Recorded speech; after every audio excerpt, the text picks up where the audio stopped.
Hi, everyone. Today's guest is Alex Robert, founder and CEO of Haelo Health, a company building what they describe as the world's first smart ring engineered specifically for safety and real-time emergency detection. We'll talk more about this. Alex, welcome to the podcast. Really excited to have you over here. Yeah, thank you. Very excited to be here too. Alex, tell us a little bit about your background and what led you to healthcare technology. Absolutely. My background isn't in healthcare technology. I was at Oxford and Cambridge and actually in kind of the arts in English literature and film, but I've always been quite entrepreneurial. I've been involved in several startups and have my own business. But the real thing that brought me into it was I lost my dad three and a half years ago now. Like many people my age, I was worried about my parents. He was the only one I had left, and I got him an Apple Watch thinking that would cover all bases. And it's incredible tech. It's very good. But those of you that have one, you might know that the battery is at best maybe a day's charge, and you have to charge it at night. And that was sadly when my dad decided to get up in the middle of the night and have a shower because he was feeling a bit hot and everything like that. And he had a heart attack whilst he was in the shower, and his partner found him the next morning. And that was sadly that. And so, yeah, I just remember driving down really vividly, actually, and thinking to myself, how can society let this happen? Like, how are we able to edit the human genome? We're able to have commercial space flight. We have humanoid robots, right?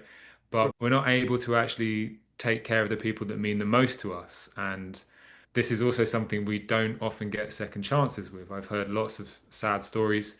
I've heard very positive ones where people do get a second chance, but it just struck me as something that we're not, as a society, putting enough time into solving. And also, given advances in especially like wearable tech, it's possible to solve this. And so, the more me and my friends, some of whom are incredibly technical and some have done, they have masters in engineering and with medical devices from in Cambridge, we started to dig into it. And it's actually like it's more than possible to do with the existing technology. We just have to completely re-engineer and reimagine what the smart ring is so that we can prioritize a certain number of features. So yeah, I'm sure we'll come into So that. But that incident changed your career dimension, you're saying?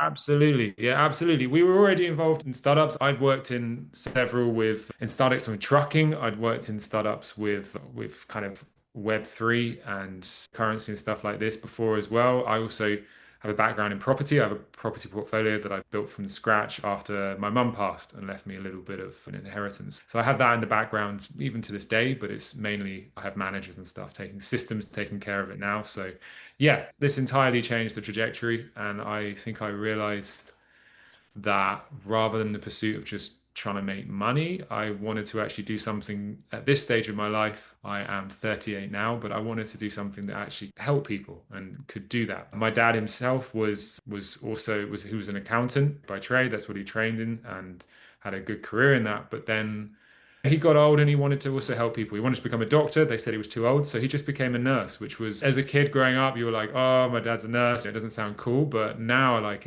when I think back on it, it's incredibly cool for him to go through that whole journey. So, yeah, like I have a lot of respect for that decision he made, and this is my attempt to do it in the way that kind of I think I can I do. So, really hope you become more successful than that. And so I just want to catch up on a little bit on the bigger problem in elderly care. One thing I absolutely, found interesting while researching Halo was it's not just like solving a technology problem, it's solving a caregiving and peace of mind problem. So, what do you absolutely. think are the challenges families face when caring for elderly parents today? Yes, there are many challenges. One of them is simply money. The cost of the current options, it's sometimes it's prohibitive for many people. You're talking about $50 to $100 a month, plus taking 2 3 year contracts, plus expensive hardware that is also honestly not as good as an Apple Watch, not as good as the tech, or some of the tech is older than we are. Is 40 years old, is a pendant that you press if you fall over or something like this. But the issue with a lot of these things are adherence. If you're not wearing the tech, then you're not protected. So, you get these pendants, you get some of these things you have to take off when you're in the shower, when these dangerous times. If you have an Apple Watch, you have to charge it nightly. So Yeah. you have this gap where you're not covered. There are lots of trade-offs happening with the existing items, and we wanted to try and solve that with a smart ring that can stay powered for 8, 9 days on a single charge, and it allows you to have a very strong, solid kind of window of protection. So it's an element of that. I think it's also an element of the current systems. They go to a lot of them go to a say an important and personal sort of care. What's it called? Sorry. Yeah, they'll route to a call center that will check for what the problem is, and then send that off to an emergency services or not, or to a loved one. And that's absolutely fine. But when we started to look into this and actually speak to people that were consuming these products and carers as well, a lot of family members wanted to actually be the first person that got the information. And they also obviously understand and know and have known for many years their loved ones.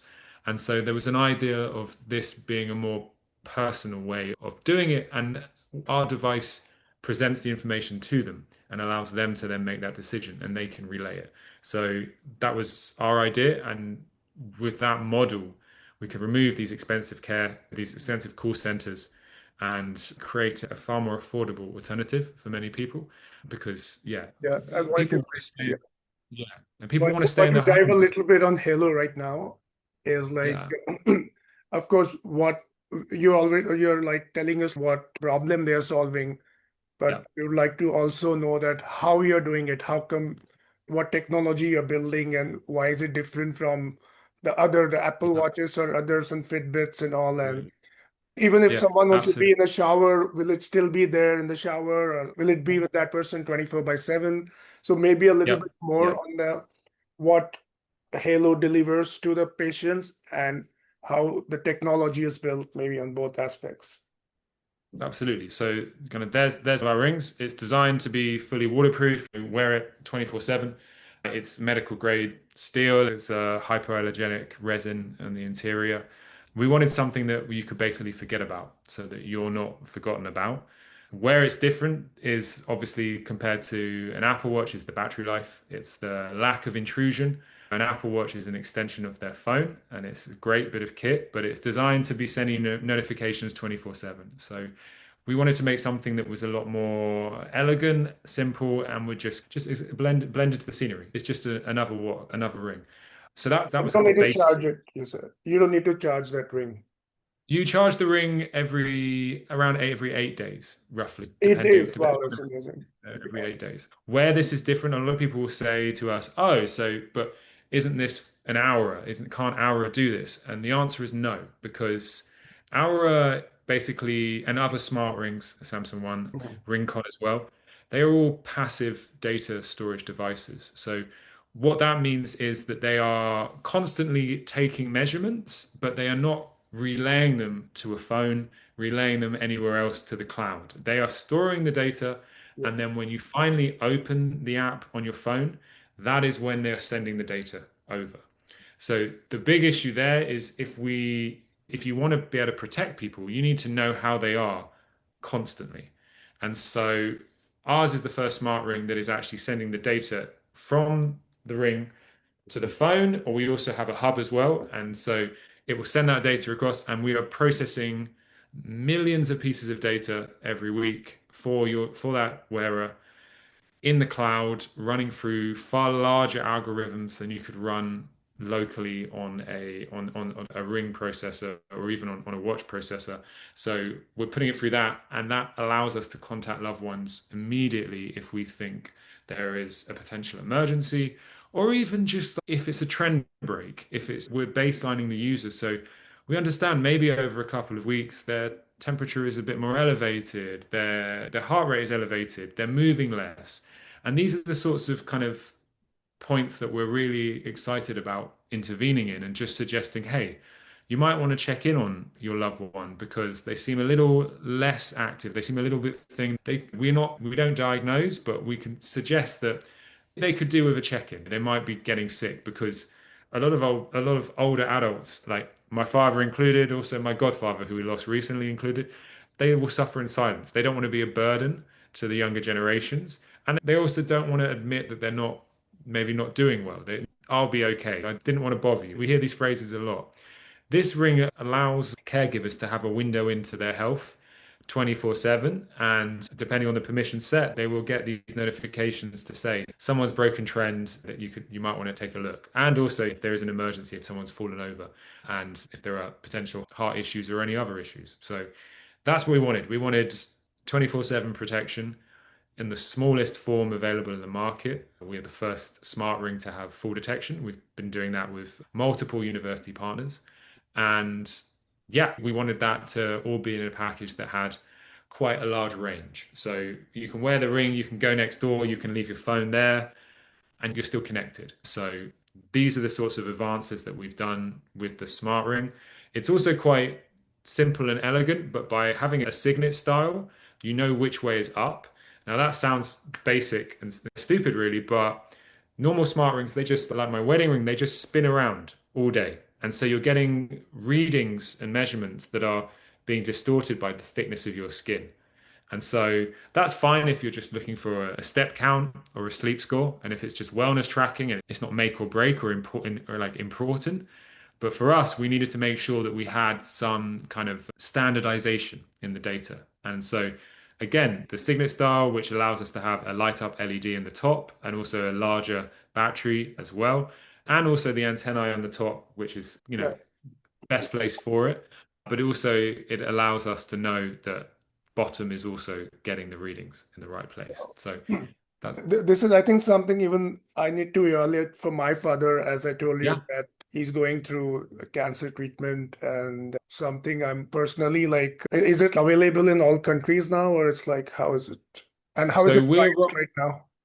absolutely. So we're rolling out. There is an option to go onto our website and either put down a deposit, a small deposit, or you can actually buy the ring now at the lowest price that it would be ever available for, which is currently at $200. So we're around the $200 mark. I think once we've actually launched after our first founding member set, the early backers, we'll probably be around the $300 mark. In terms of the monthly subscriptions, because we are processing so much data. We have tried really hard to keep this as low as possible, but we are around $10, $12 to around $10 to $12 we're looking at the moment based on just the amount of data and information we have to go through. When you compare that to, say, Medical Garden or Life Alert, you can be up to 50, up to $100. So I think we're a considerable saving there compared to those. We also don't lock you into a long contract. Yeah, it's we wanted to make this as universally available to people, especially those that don't have large incomes or can't afford to or want to stay in their home and don't want to have to go into a care. We wanted to provide these sorts of options. Also, whilst pushing the envelope in terms of what the tech can do.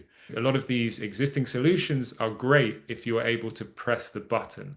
But if you're unconscious, if you've had a fall like that, then most of these solutions won't step in and actually help out. So this is where we wanted to have this automation and this 24/7 monitoring service. So yeah. So, Alex, let's talk a little bit about your startup journey. You had a purpose, you had an idea, okay, you had a vision, but Yeah. there's something very important thing called as materializing your dream or materializing that purpose. Okay. Yes. After having everything, how did you start? What were the challenges you faced, and where's the organization standing right now? Absolutely. So we spent the first year basically talking with people in the space, talking with hardware engineers, talking with manufacturers as well, and really understanding the technical challenge. And it's been, I have to say, one of the bits of advice, and I'm sure we'll come onto that later, is just to reach out to people and to not be scared to just ask for help. Because a lot of people, especially in the industry that we found, have been very generous with time and not asked for anything. We have advisors that are ex Fitbit that have come on and been very generous. We have Stanford researchers, we have professors from Bath University, so many different experts that have just wanted to see us achieve something and actually believed in what we were doing. So I think the last year that we've been full time on this has been devoted to understanding the technical challenge whilst also putting together the right go-to-market plan that made sense. We've also spent a lot of time, we've invested time into a care home partnership, a senior living facility, and working on a pilot with them, which is now live. And we are monitoring about half of the facility at the moment with plans to scale up to cover the whole facility. So, yeah, whilst we made this for people like me and you who have parents that they worry about, we also in just the process of starting this pilot, which we wanted to do for clinical rigorousness and to actually ensure that the data that we're getting and everything like this is being handled and processed in the correct way, and the rings actually work, and the band as well. We've actually also made a band because this care home really wanted to see what a band would like. So we have a very early version prototype of a band that's being worked on and is in the care home. So yeah, we did this to make our consumer offering more robust, but actually we've discovered that the care home side, the care home market is potentially larger. There's a huge demand to have insight and data on their residents so that they can provide better care, and so they can also make their staff, their nurses, make their lives a lot easier and give them data and give have an overview. And always like to say you can be in every single room at once of your care home, and so you can have that sort of protective shield over everyone so that if something does change, you get notified immediately or you can see trend changes. The more that we've investigated this and invested time into the care home partnership, it's been really interesting. We've actually had a player in care home kind of software, quite a large player in the UK, reach out to us and want to potentially partner and provide our wearables into as an additional extra to their organizations so that they can start tracking a lot more about their residents and actually build more of an understanding. Because sadly, with a lot of, say, dementia and cognitive decline residents, most of them wouldn't be able to tell you how they were actually even feeling. When you think of that, it's a lot of nurses going on intuition, and to be able to have some physiological data is incredibly valuable to them. So, yeah, we've been surprised, I think, by the response from that side of things. So, I know it sounds crazy and I would not recommend this to anyone, but we are currently both looking at B2C and B2B. And just right now, there's this huge synergy between the two. And maybe we'll be asked to maybe we'll need to make a decision. But right now, it works really well for us growing and just making a really strong product because a lot of wearables are a little fuzzy and don't really have much rigorousness. And we've tested many. And so we know the ones that are good, the ones that are bad, the ones that are accurate, the ones that are really not. And yeah, there's a big goal, and we wanted to make sure that our wearable was not just a wellness thing, that was actually quite the data that you could rely on. So yes, it's going well. It's going really well. Yeah. Yeah, it's a good, what I would say, good way to expand your reach to patients through care homes. Because I Yes. think they need the most help, and they don't have a lot of them, they don't have an active family looking after them, and you need Yeah. someone to take care. And even the care home facility, they're managing so many people, there's so many people there. It may not be easier for them to keep an eye on each one of them unless you have technology to, Yeah, take care of exactly. them. I think that's the feedback that we've been getting. We still hold true to our mission of helping unite families across distance as well, and being able to give them some peace of mind knowing that they do have an overview and the understanding that their loved one is doing okay. They can check in on the app, they will get notifications. We have quite strong alarm procedures. You can enable us so we can call you any time of the night. We can send text messages. You can set up your care circle in a way that it's geographical based. If, say, for example, you fall over, you want the closest person in the family to get the notification first. Or if, say, you're at work, then they contact your wife instead. So we can personalize that care network as much as your care network is individual. So it's been a really interesting challenge. working out how best to help serve people and help protect them. So yeah, it's gone really well. We're also I would want some advice I would give is to try and get into accelerators, any sort of accelerators that you can find, apply, you never know, and build a team of advisors as well. But accelerator wise, we're also part of AARP's Age Tech Collaborative, which is, for those of you who don't know it, who aren't based in the US, it's the largest, I think it's probably the largest in the world organization for retired people, for older adults. They have 50 million members. And so we're proud to be part of their cohort now. And it's been really interesting to get so many different services from them, so many different things to help us improve our marketing game and improve the way that we're connecting with potential customers. So it's been fantastic. So yeah, those are my bits of advice. Do not be scared to reach out for help. Yeah, you might feel crazy. They might think you're crazy, but just go at it. And also, I think the other bit of advice is start simple. We have many plans for Gen 2, Gen 3. We have so many cool ideas. We know that the tech is almost there to be able to make it so you never have to charge it. It can be self-powered. Maybe not for the ring quite yet. For a band, yes, probably. So we're really excited by all of that. But many great startups have fallen at the final hurdle because they've made themselves too complicated. And yeah, Yeah, just keep it get simple. it down to, yeah, get it down, keep it simple, get it down to the basic feature. And you will find that although you think the user wants 10 features, really they only want one or two. And so talk to your potential customers. That's another big one. Talk to them and really understand it. Don't go off assumptions and actually understand what is the problem that you need to solve, not the one that you'd like to solve. We had cool ideas for certain things. We wanted to put in a siren, for example, into the ring that would make a really loud noise and stuff. But that created so many issues with waterproofing and other issues like that. And it's suddenly, no, okay. Even today, we have ideas and we're like, yeah, we call it a Gen 2 problem. We will think about those down the line. So, yeah, it's all the basics. Keep it simple. Don't be afraid to ask for help. Speak to your audience. And yeah, just hustle. Try and get into these accelerators. We've been fortunate to go for a few, and it's been really beneficial. So yeah, Yeah. Alex, before we close out, just your opinion on this. Are we moving to a predictive healthcare than a reactive one? yes, I hope so. I don't think I don't think Western medicine necessarily is, but I think with wearables being taken a bit more seriously and the ability to baseline a user and to actually understand when they break their trends over a month, over a year, anything, even over a day. This gives you the power to, yeah, we're getting closer to Minority Report, to the idea of being able to almost see into the future. And yeah, that's what we're really passionate about because, as I say, it's great to be there for an emergency to help prevent people experience what I experienced with my dad, that sort of loss.